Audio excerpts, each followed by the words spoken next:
Once upon a time there were two little girls named Deb. One little girl grew up to be a preacher while the other grew up to be a pagan, and they both grew up to be the very best of friends. Join the preacher and the pagan as they take a fresh look at Christianity, from the inside out and the outside in.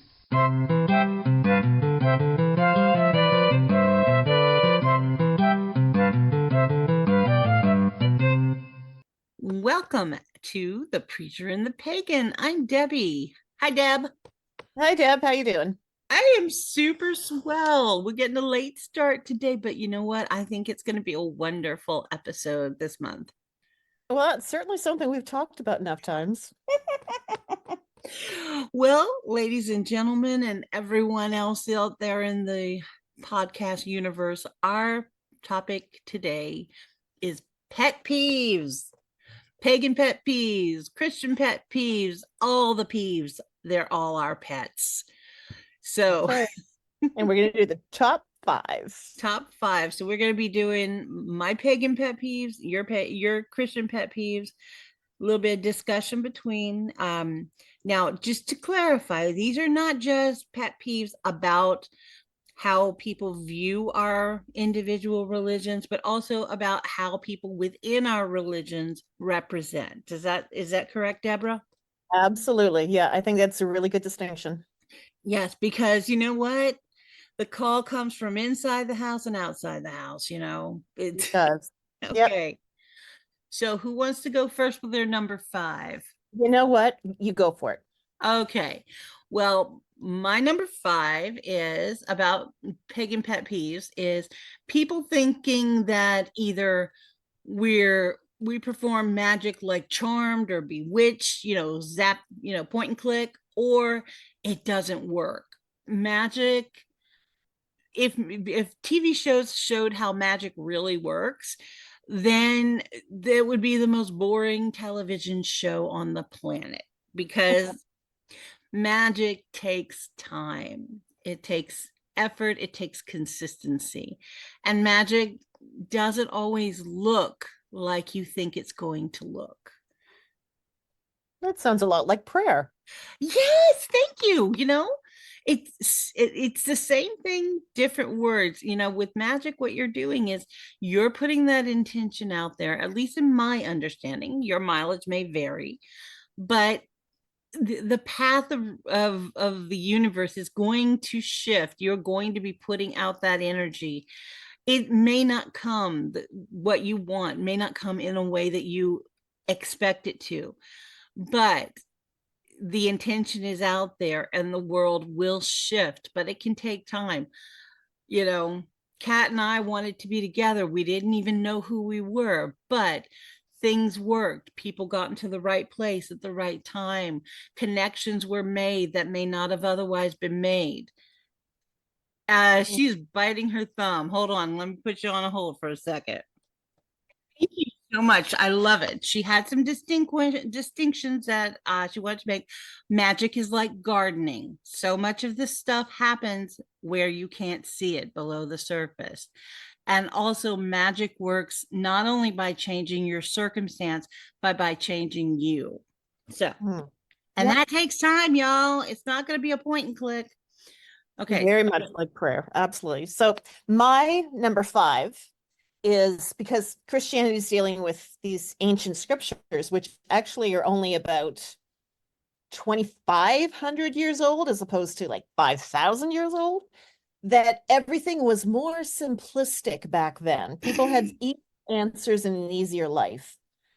That just drives me crazy, because there's no reason to believe that humans were any less complicated than we are now. Our technology does not make us more complicated people, maybe more stupid people, but we were just as complicated back then. People lived and died and fought and loved and were educated. And I mean, they had the whole Library of Alexandria, which we're still mourning.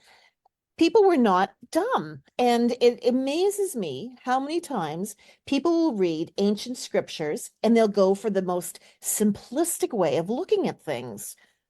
Bonkers. I love it. I totally agree with that. Whether it's religion or history, I mean, you're looking at history like, Oh, for example, the food that medieval people ate was bland and tasteless. No, it wasn't. Nope. It wasn't. They may not have had the same spices that we have or have had it with the ease that we have it, but no, they knew how to cook and they knew how to eat, and so did the Neanderthals. They knew how to eat. Absolutely. I heard one medieval historian say we only have certain recipes, but that's because they were done so rarely they had to be written down. The day-to-day Exactly. stuff, people knew what was going on. I mean, when French Canadians, when French Canada was first settled by the Cartier and the Acadiens, it was acknowledged that one of the reasons they farmed pigs was, I mean, pigs are incredibly helpful animals in a whole lot of ways, but they provided taste in ways that other meats couldn't, and they were guaranteed because they were right there, really easy to raise. That's true. And it was just part of the culture because they knew how to survive in a land that, let's face it, Eastern Canada winter is not a hospitable place. No.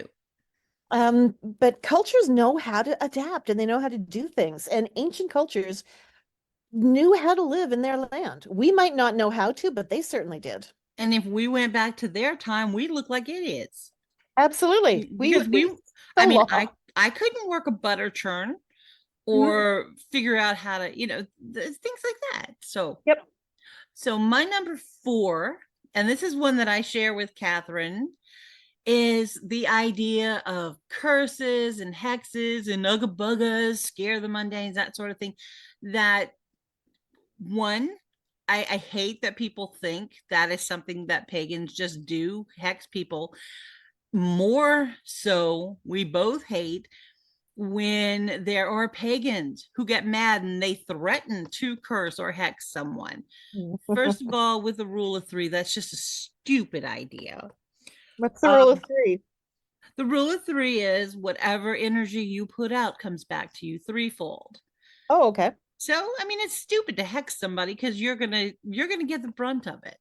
Right. But as what the phrase that I have for this is, it's very similar to when I went to science fiction conventions. Now, 9 times out of 10, science fiction fans at a convention look just like you and me. I mean, we dress in jeans and t-shirts or whatever. Some will wear costumes, some won't.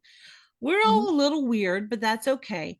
But there is a certain brand of science fiction fan, and we call them the shock the mundane types. They are the ones who are going to purposefully go into a hotel restaurant and do the most outrageous things because they want to make the non-convention goers feel uncomfortable. And there is a certain flavor of pagan out there who feel so put upon by the world that they are going to go out there and do everything they can to shock and scare the non-pagans around them, because well, you think we're monsters here, I'm going to show now, be scared of me. And Mm. That's definitely not helpful for conversation. it's debilitating. It hurts us more than it helps us, and it makes all of us look like idiots, and it makes it harder for everyone, when really what people just want is to live their own lives. And Mhm. you don't do that by being antagonistic towards people you perceive as outsiders or enemies.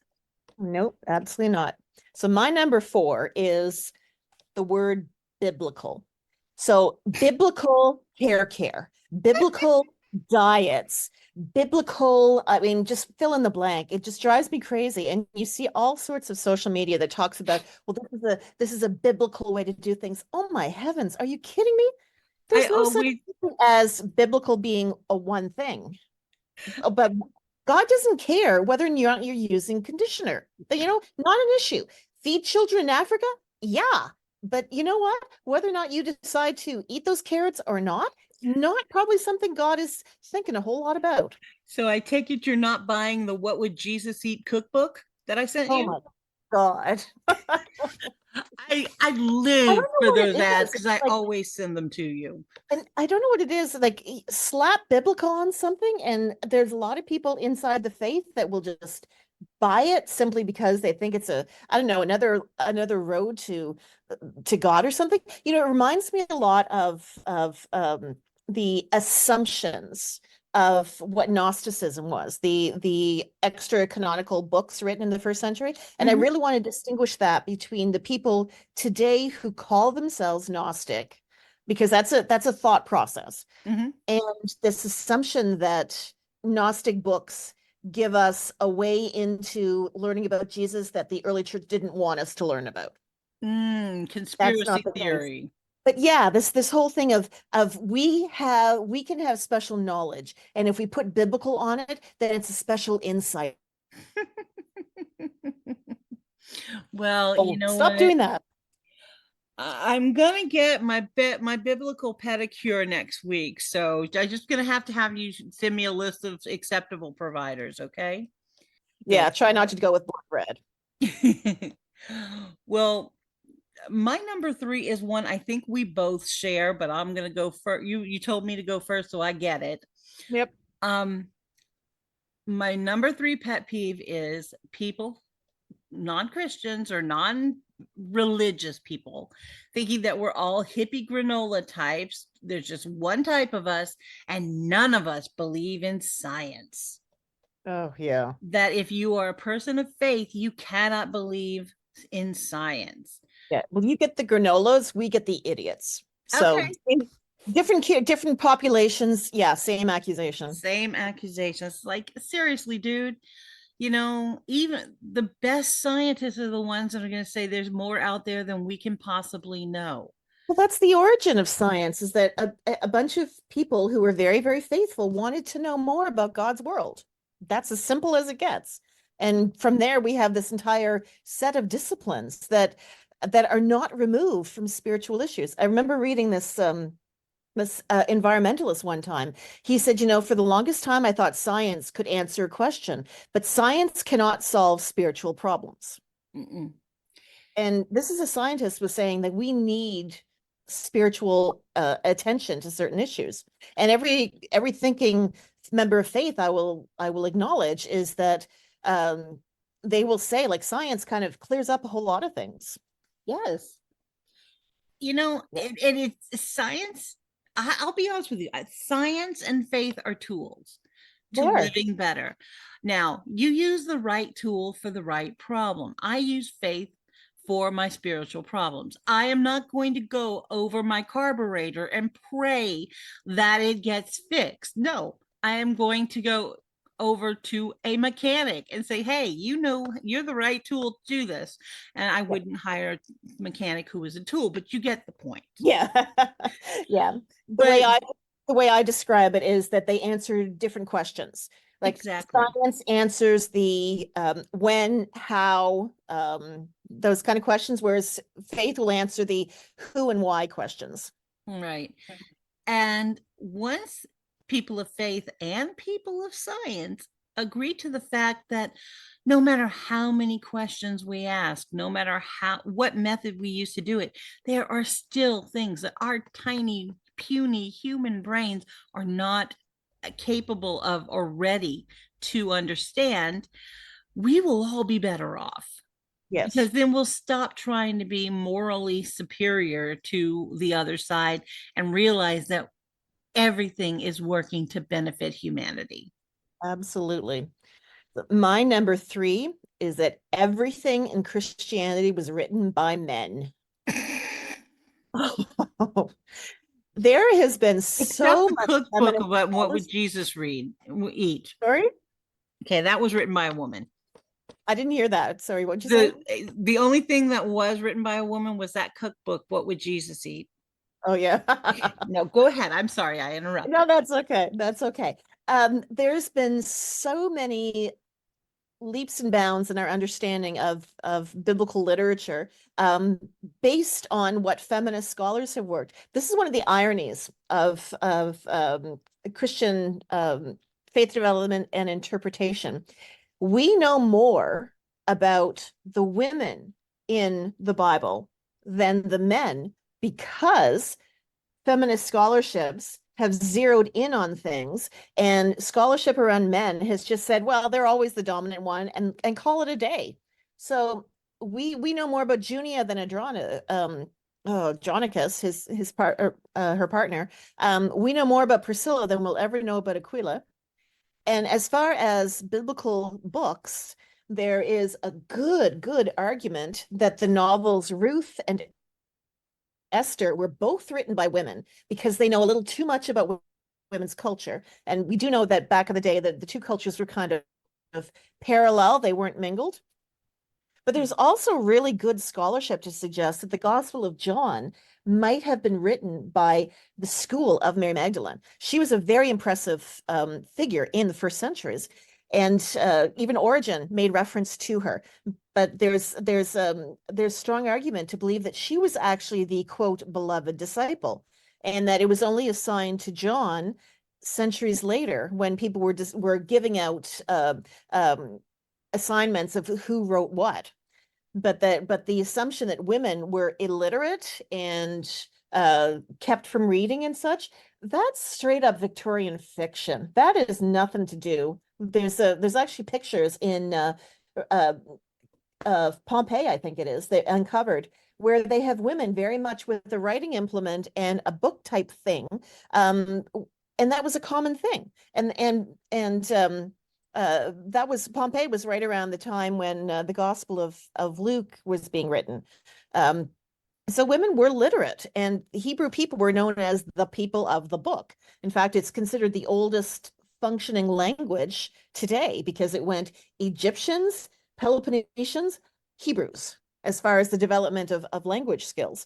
So why are we assuming that women did not contribute? That's just a bias. Mm-hmm. Absolutely. I agree. Now, my number one and number two are so close that I am just sitting here debating which one I'm going to put as number two.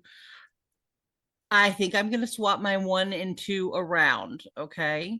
Right, go for it. So my number two now is that pagans are devil worshippers. Oh, God, yes. Well, given the fact that even the Pope doesn't think hell exists or the devil exists anymore, welcome to 21st century theology. Yeah, but we don't worship Satan. Satan doesn't exist in our faith. He is attached to the Christians, and even with the Christians, it's sort of a kind of maybe not even there.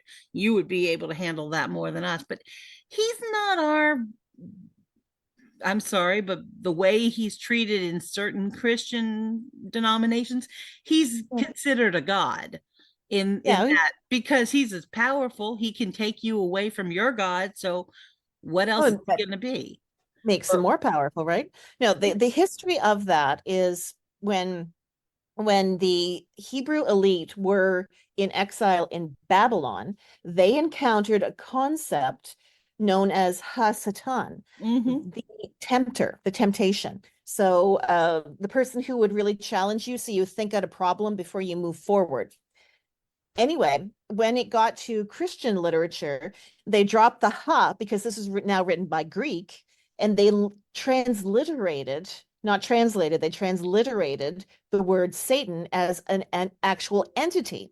But it is not until the Black Plague, when artwork actually creates the devil, the iconic devil creation that we understand, that the Christian church actually started to believe in this thing called Satan. Earlier Christians did not have an anthropomorphic understanding of this entity. It was a roadblock that you had to get past to further your development in your relationship with God. But people in the Black Plague, of course, they didn't have the science we have, so they were thinking that their deaths were an expression of evil and God leaving. So that's where the whole Satan figure came from. So there's your history lesson. But that's where it comes from. So even Christians haven't got it figured out. But yeah, some Christians and some non-Christians really, really accuse you folks of being Satan worshipers. And I'm like, how do you put that together? Well, whatever. TV does not help either of us. Not our monkey, not our circus. Yep, true enough. So my number two is what I call proof text poker. What It's is it? the proof text poker. So proof text is essentially taking something out of context and slapping it down as your argument. Oh, good God. And people will tracts, they're infamous for taking things out of context and using that as an argument. The thing is, we're talking about, well, for Protestants, it's a 66 book library. For Catholics and Orthodox, they have even more books that they accept. And there's going to be contradictions because, they're written over hundreds of years. But this whole idea that you can take something out and this is the definitive line of whatever our argument is, like, oh my heavens, context matters. You can't just whip something out of historic context, slap it into something modern, and think you've made your argument. Just drives me batty with people because I keep looking at these people who want to have arguments and throw scripture at me. It's like, do you even understand what that means or what was going on at the time? And the answer is no, they don't. But somehow they think that their slapping of a scripture verse is all that's needed to make their point and that they're right. It's not. That's the equivalent of taking a single line of computer code and expecting it to run your program. Pretty much. Yeah, that's a really good comparison. Good God. So that was your number two, huh? That is my number two. So here's my number one, and it is my wife's number one. And I have to, upon consideration, I have to agree with her. It is the number one pet peeve. Can you make Johnnie love me? Directed love spells. Oh gosh. What was that movie? Sandra Bullock movie that had that Practical in it? magic. Yes. Oh my heavens. The fact is, a directed love spell. Now, the difference between a love spell and a directed love spell is very, very important. A love spell is basically you're inviting love into your life. A directed love spell is saying, I want person X to be my love. Good important distinction. It's a very important distinction because if you are using magic, you are in essence trying to enforce your will to cause another person to love you. And I don't know, I think there is a 4-letter word for that is very, very common in our usage, and it's a big giant no-no. Now, all things to be fair, my wife and I actually met through a love spell. I don't know, you didn't know this. No, I didn't. But she was halfway across the country, and she definitely wanted to find someone to love. But because she is responsible, she did a love spell, and she asked for literally all of the qualities in a person that would make her happy. And she knew what qualities she wanted. And she didn't put any kind of conditions on. I don't want them to be this person or that person. I just want these qualities in a person. And it took over a year and several times doing the spell. And the mechanics of the universe, if you had actually known how we wound up, there is no way that we would just randomly get together. We didn't run in the same circles. We didn't follow the same things. We literally met through a random email she sent because she happened to read a story that I wrote and thought I would be good for an online role-playing game that she wanted me to play a character. We never played that game, but we've been together 24 years now. That's great. That's and incredible. I literally clicked every box she had. That is great. But that's the thing. There's no way she could have said, if I want Debbie Bodwin. It wouldn't have worked. Yeah. I had to be ready. She had to be ready. The time had to be ready. And when it happened so fast and so easily. And since that time, we have never strayed. The only times we have ever been apart has been when she was in the hospital or when she was on a bus going home to see her family. And I flew out to meet her a couple of days later. we have not we have not gone to sleep mad at each other in 24 years, so it can work. Magic can work, but you don't impose your will on other people. That Mhm. is a huge no-no. And the idea that people think you as a pagan or a witch or something like that can say, oh, this person's going to be your love slave if you give me a dead bird and some roses. That's just so offensive and wrong. Mm. Yeah. So what's yours? Extremely simplistic too. Oh, ridiculous. Yeah. So my number one is believing that God wrote the Bible. Okay, King James Bible is called the Authorized Version. And people often, well, there's a subsect, I guess, of people who think that means that God authorized and wrote this version of the Bible. There's so much more to this. First of all, when King James was on the throne, and he's reputed to be not very religious, but there was a whole lot of arguments at the point in time whether or not the people should have the Bible written in their own readable language. Because at that point in time, the Bible was still the Latin Vulgate that Jerome and Paula had translated, and only the priests could read it, and even that's questionable. So people could not read what's in the Bible, and there was very strong opinions by the priesthood that and the bishops and such that the people could not possibly handle what was in the Bible, so they should not be given access. And the monks and nuns and some of the other priests were saying, no, no, no, people need to be able to develop their own faith and understanding. It can't be all on us. They need the right and the freedom, and people are smart enough they can do it themselves. So this got to a point where people were actually dying for these positions.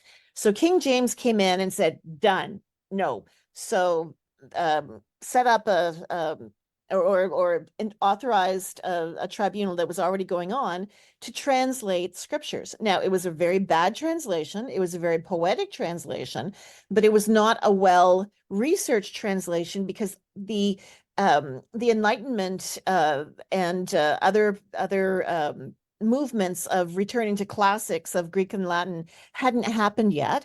And there was not a whole lot of conversation between the Christian and the Jewish communities. So the scholarship was just really thin on the ground.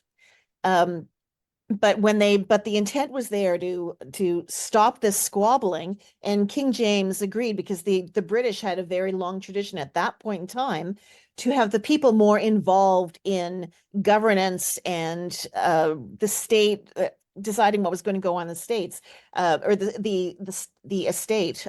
Germans, the French, the Italians, they're not there yet, but the British are already there of people voting and making choice. So the precedent was already set. But the thought that God actually authorized the Bible and that everything is chronological the way God wanted things done, it's like, no, no, no, that's not how that happened. You see, and I was always under the impression that God just rented us a cabin in rural Maine for a couple of months and knocked that sucker out. I Yeah, mean, no, sorry, hate to disappoint. you know, my romantic notions are just being shot to the ground by your Callous historical you accuracies. callous woman, you. Oh my Oh my. heavens. You know what the thing with the King James Version is? The reason it's so popular? There's no copyright on it. So Mm. people can quote it.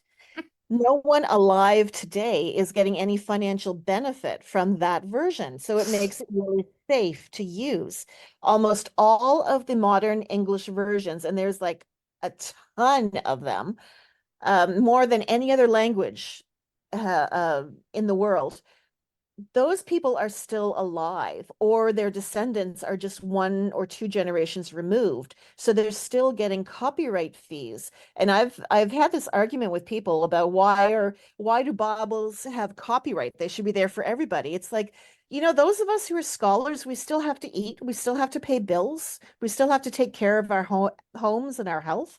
Wow. we're not doing this out of the goodness of our hearts just because we're called to do this kind of work. It's your career.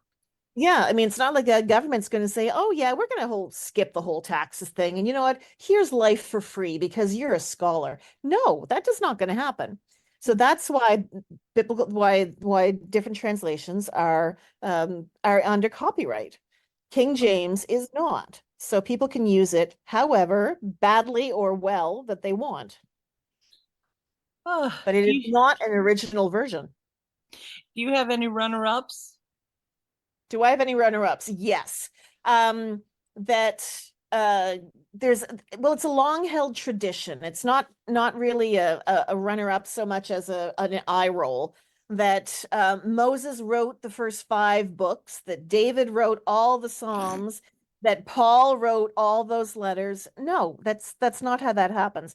In ancient times, they didn't have any concept of plagiarism, so they would assign certain things to the people they thought were great just to give them an added sense of authority. But it's not, I mean, Moses did not write Genesis through to Exodus. First of all, he wouldn't have the time. Second of all, he wouldn't have had the education. But third of all, how can No. anybody conceive that he would just sit down and knock off books that talk about the generations and the creation mythologies and all the complexities within those? Paul did not write all those letters. David may have contributed to the Psalms, may have not. We don't know enough about it, but we just know that he didn't do it all. Yeah. But yeah, and again, see, 3 men. The There you go. assumption that then we're responsible for the existence of the Bible.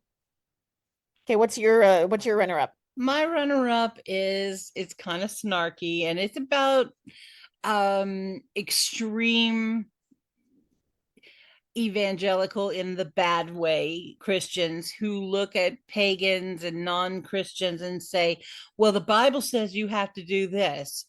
And the response is, well, it's your Bible, it's not ours. Why do we Yes. have to follow your rules? Your rules don't apply to us because they're your rules, not ours. And I know it sounds stupid, but Oh, it's how legitimate. many times is the example of something I should or shouldn't do, given that it's in the Bible? I Yep. don't follow the Bible. You do. You follow those rules. They're your rules. And while you're at it, read the book that you're quoting. You Yes. know, Yep. I Yep. promise you, I wouldn't try to do a spell if I hadn't really thoroughly researched it first. Yep. Yeah, that I think comes back to a line that says, "Go out and make followers of all people." For Mhm. some reason, that's interpreted as go out and make Christians of all people. No, it's go out and make followers of the social activists who changed the world. That's what we're talking about. So you can be a pagan, you can be an atheist, you can be a Buddhist, you can be just about anything you want. If you are pro-social and want to change the world, you are a follower of Jesus by default. That does not make you a Christian, nor No. should we ever expect that of people. And I was actually talking a number of years ago with a missionary, and I said, "How do you reconcile it?" And he said, "That is an ongoing conversation and a very uncomfortable conversation, and we do not have any answers." And I thought, okay, good on you. That's open-ended is far better than absolute. Well, and I think honestly, given that what we have been talking about for these last 2 years or so, if you are really truly looking at the teachings of Christ, if you are a Christian, then Christ has a very specific agenda: make the world a better place, Yeah, do unto others as they need to be done to, do the right thing. You can follow that agenda and not be religious at all.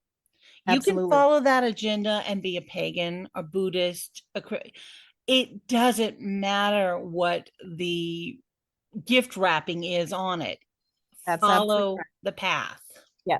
I actually challenged a congregation in a sermon just a couple of months ago about that. I said, "What is your goal? Is it to have bums in seats? Sorry, you're going to fail. That's just the society has changed. Is it to have more people who follow the principles of Jesus, whether we call it that or not? then that's happening. That's continuing to happen. Mhm. And you could just see the look on their face is like, what do we do with this? How do we reconcile it? Because yeah, we talk about wanting to have people who are followers of Christ. Well, Christ was a social activist. That's why he was killed. It's not about having adherents, and we have to really, really make sure that line is drawn thick. It's lazy. It's lazy. Yeah. You want to set, and it's not just Christians that are lazy. There are lazy pagans. There are lazy people in every faith or lack thereof. They Yep. want simple rules to follow so they don't have to think. Yep. And they don't have to make the hard choices, because every single day you wake up, there are hard choices to make, and it is exhausting. Yeah.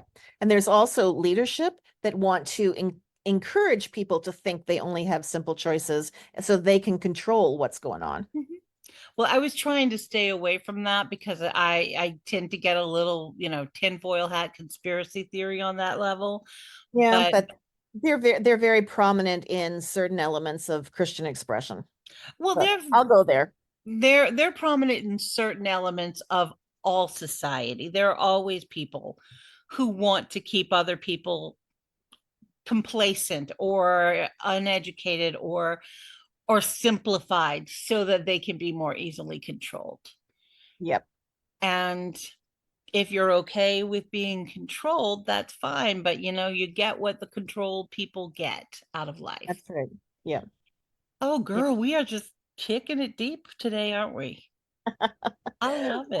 I think this is a conversation that needed to happen because there's a whole lot of assumptions that all pagans, all Christians, all Muslims, all Jews, all Jainists, all Zoroastrians, keep up going, that everybody believes the same thing and everybody is in sync with everybody else within that box.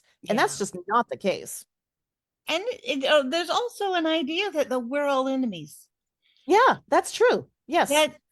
You know what? It doesn't make me any less of a pagan to celebrate your Christianity. No. It doesn't hurt me if my neighbor is a Buddhist or an atheist. It doesn't hurt me. My path is my path. Yep. And I wish people could understand that. It doesn't hurt you if someone else is living their best life.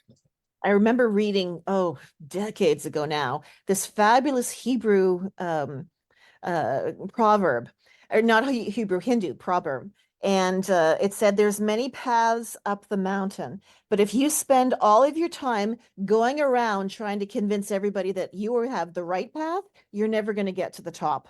Yep. And that is about all the time we have. I can't think of a better way to end it. Thanks for joining the Preacher and the Pagan. I'm Deb Bodwin.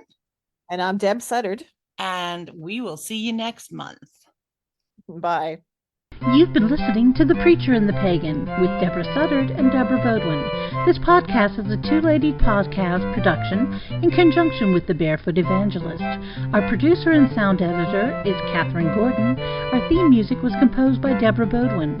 You can reach us at thepreacherandthepagan@gmail.com or by visiting our website at barefootevangelist.ca/podcast.